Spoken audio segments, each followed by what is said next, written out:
We saw this quite horrible attack on a football pitch yesterday from Hezbollah. It was, the Israeli army said, a missile, a rocket, not a UAV, not an aircraft of any type. They said a rocket was launched and landed there where children mostly were playing. It was next to also a playground. They said that it was a Falak 1 rocket, which is Iranian made, no surprise, and only Hezbollah has them.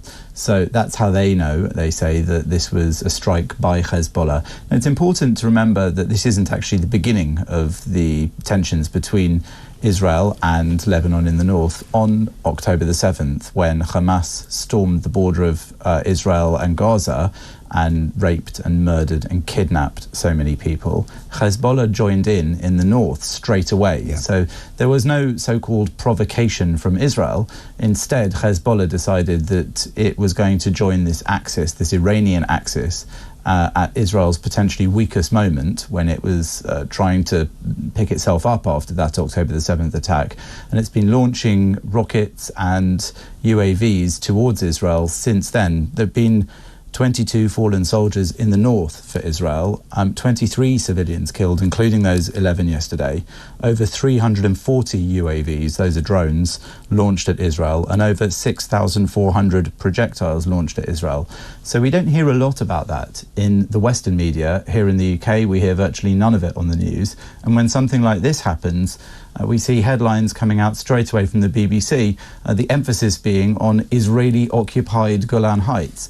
It really shows, I think, a twisting and a warping of what's going on in Israel. And many in Israel, when I'm there covering this, been back and forth since October, are utterly dismayed at the fact that this seems to be a war that's being misrepresented internationally. Iran has a Messianic cult effectively running it.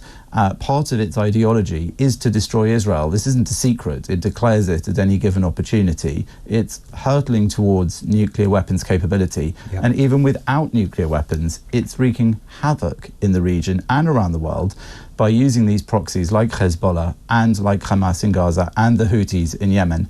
They are directly attacking Israel, killing civilians. As you say, these mostly Druze people who were killed yesterday.